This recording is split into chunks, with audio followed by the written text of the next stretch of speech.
ओम शांति। सफाइयाँ शुरू हो चुकी हैं। मन के कोने कोने की चेकिंग हो रही है। जो बातें हमें लगा था हम भूल चुके हैं, जब हम चेक करना शुरू करते हैं तो वो बातें अभी भी पकड़ी हुई है। क्योंकि जिस दिन वो बात हुई थी हमने कहा था ये बात मैं कभी नहीं भूलूंगी। कल क्या खाया था वो तो याद रहता नहीं, लेकिन 10 साल पहले 20 साल पहले उस दिन उस समय उन्होंने क्या कहा था वो भूलता नहीं। और वो जब हम चेक करते हैं तो वैसे ही याद आता है जैसे कि आज ही हुआ था। मन उसी भावनाओं को, उसी इमोशंस को फिर से फील करता है। और कभी कभी तो गुस्सा दोबारा आ जाता है और कभी कभी तो आंखों से पानी बहने लगता है, जैसे कि वो बात अभी हो रही है। And this is a proof कि वो बात कितनी गहरी आत्मा पर छाप बन चुकी है। इसीलिए सफाई करना कितना ज़रूरी है। जैसे जैसे हम सफाई करना शुरू करते हैं आत्मा के पुराने संस्कार खत्म होते जाते हैं। और जब पुराने संस्कार खत्म होंगे तो नए संस्कार इमर्ज होते जाएंगे। पुराना सोचने का तरीका छोड़ते जाएंगे, नया सोचने का तरीका आता जाएगा। पुरानी फीलिंग्स, पुराने इमोशंस को रिलीज़ करेंगे, डिलीट करेंगे, तो उसकी जगह न्यू फीलिंग्स अपनी प्लेस बनाएंगे। और इसीलिए दिवाली में सफाई के साथ नवीनता का महत्व है। हर चीज़ हम नई जो खरीदनी है हम दिवाली के समय खरीदते हैं। नए कपड़े, नए बर्तन, यहाँ तक कि घर की भी कोई नई चीज़ खरीदनी हो तो 3-4 महीने पहले से हम कहते हैं दिवाली पर खरीदेंगे, दिवाली पर खरीदेंगे। तो दिवाली में ऐसा क्या है जो हमें हर नया सामान दिवाली पर ही खरीदना है? क्योंकि जब सफाई होगी नवीनता आनी ही आनी है। यहाँ तक कि हम घर की पेंटिंग भी दिवाली पर ही करते हैं। सो नवीनता। तो जैसे जैसे आपने अपनी चेकिंग की और उन पुरानी बातों को निकाला, automatically it is getting replaced with a new way of thinking and a new way of living. Suppose मेरे अंदर हर्ट होने का संस्कार है कि किसी की भी कोई बात बहुत जल्दी बुरी लग जाती है। इतनी बुरी लगती है कि हम कहते हैं उनकी वजह से हम हर्ट हो गए और हम उस हर्ट को लंबा पकड़ के रखते हैं। अब जब हमने सफाई की तो हमने कहा चलो कोई बात नहीं, उनका संस्कार था। उन्होंने मेरे बारे में जो कहा वो मेरे बारे में नहीं था, वो उनके संस्कार को दर्शाता है, वो उनकी मनोस्थिति को दर्शाता है। किसी के अंदर अगर इन्फीरियोरिटी कॉम्प्लेक्स है, किसी के अंदर इनसिक्योरिटी है, किसी के अंदर जेलसी है, किसी के अंदर अहंकार है, किसी के अंदर निंदा करने की आदत है, वो उनका संस्कार है। It's about them, it's there personality, their perspective. उन्होंने जो बोला अपने संस्कार से बोला, लेकिन उस दिन जब उन्होंने बोला मैंने पकड़ के रख लिया एंड मैंने कहा they hurt me, they rejected me, they let me down. और वो कोने में वो हर्ट को हमने पकड़ के रखा था। अब हमने क्या किया, वापस उस मन पे पड़ी हुई फाइल को खोला, रिवाइंड किया उस सीन को और हमने कहा it's not about me, it was not about me that day, it was about them. वो अपने मनोस्थिति से बोल रहे थे। एंड वो ऐसा क्यों बोल रहे थे? क्योंकि उनका मन डिस्टर्ब था। जिसका मन ठीक होगा वो कभी इस तरह के बोल और इस तरह का व्यवहार कर ही नहीं सकता है। जो आत्मा अपने आप में कॉन्फिडेंट है, सेफ है, सिक्योर है, शांत है, खुश है, खुद से प्यार करती है, खुद को रिस्पेक्ट करती है, वो इस तरह से गलत व्यवहार और गलत बोल कर ही नहीं सकती है। तो it was not about me, it was about them. फिर हमें लगता है अच्छा वो अंदर से इतने परेशान हैं, तो हमारे मन में उनके प्रति कंपैशन, अंडरस्टैंडिंग, एम्पैथी ये क्रिएट होती है। तो पुराना संस्कार कौन सा छोड़ा? Feeling hurt, feeling rejected. तो अपने आप नया संस्कार कौन सा आ गया? Feeling compassionate, empathizing, caring. Change हो गया, बिल्कुल नया रंग लग गया।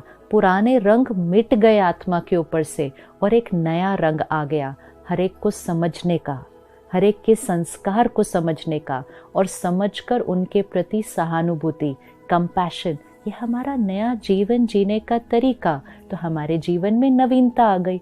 पुरानी स्ट्रेस तो दिखाई नहीं देती।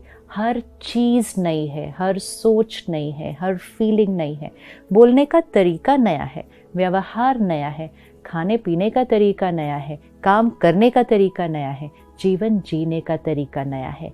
जब इतनी नवीनता आ जाएगी कि हर संस्कार ही नया हो जाएगा, तब सही मायने में आत्मा का दीप जगेगा।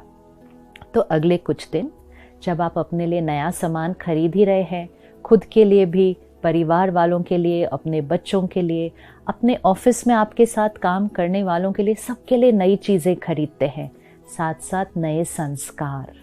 चेक करें मुझ आत्मा को कौन सा नया संस्कार लाना है, मुझे आत्मा को कौन सी नई आदत बनानी है, कौन सी चीज़ें बहुत समय से पेंडिंग थी कि मुझे इसको बदलना है, मुझे नवीनता लानी है in my way of living.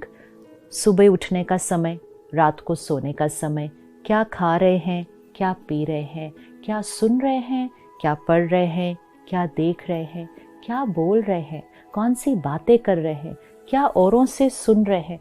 There is so much to be changed, क्योंकि जब हम उसको बदलेंगे, उसमें नवीनता लाएंगे, तभी तो ये जो आत्मा की ज्योत है वो अखंड जगती रहेगी।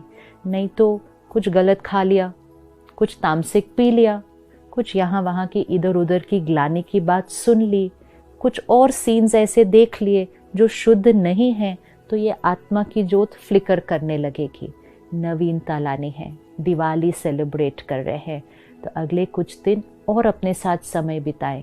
Diwali means a time of introspection, a time of inner cleansing, a time of newness. तो वो समय जब अपने साथ बिताएं, गहराई से चेक करें कौन सी नई आदत लानी है। ये समय है उस नई आदत को लाने का। कौन सा नया संस्कार धारण करना है, अपने अंदर भी, अपने परिवार वालों के साथ भी। पुरानी आदतों को बार बार दोहराने से पुरानी आदतें पक्की हो जाती हैं। पुराने पे फोकस नहीं करना है, नया, नया एंड नया, a new way of living, because only when we create newness here will we create a new world. आज दुनिया कह रही है कि we need a new world.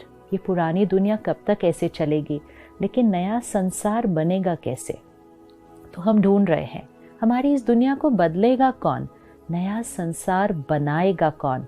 नया संसार बनाने का एक ही तरीका है, नया संस्कार। हमारे संस्कारों से संसार बनता है। Nobody else creates the world. Our संस्कार्स create our संसार, the world. तो जितने जितने हम नए संस्कार धारण करते जाएंगे, हमारा संसार बदलता जाएगा। We are the creators of the new world. तो शांति को, प्यार को, unconditional love, unconditional acceptance, compassion, forgiveness, respect, unity, cooperation, tolerance, ये सारे संस्कार वो नया सतयुगी संसार इस सृष्टि पर लाएंगे। तो हमें सिर्फ नया मकान नहीं, नए कपड़े नहीं, नए बर्तन नहीं, नए संस्कार और नया संसार बनाना है। तो अपनी चेकिंग करते रहें, सफाई करते रहें और नए संस्कारों को अपने जीवन में धारण करते रहें। और दिवाली आने के दिन से पहले उस नई आदत को अपना जीवन जीने का तरीका बना लें, ताकि दिवाली आने के दिन तक वो नई आदत सिर्फ एक आदत नहीं, हमारे लाइफस्टाइल का एक हिस्सा बन जाती है और आत्मा की ज्योत सदा ही जगती रहेगी, फिर हिलेगी नहीं। चाहे हमारे आसपास कोई कैसा भी व्यवहार करे, उनके संस्कार कैसे भी हो, उनका लाइफस्टाइल कैसा भी हो, एक बार वो नई आदत धारण कर ली, then that's my way of living. फिर कोई पीयर प्रेशर नहीं, कोई टेम्पटेशन नहीं, कोई किसी को खुश करने के लिए नहीं, अपनी वैल्यूज़ पर कॉम्प्रोमाइज़ करना नहीं। नवीनता, न्यू वे ऑफ लिविंग हमारा परमानेंट वे ऑफ लिविंग बन जाएगा। ओम शांति।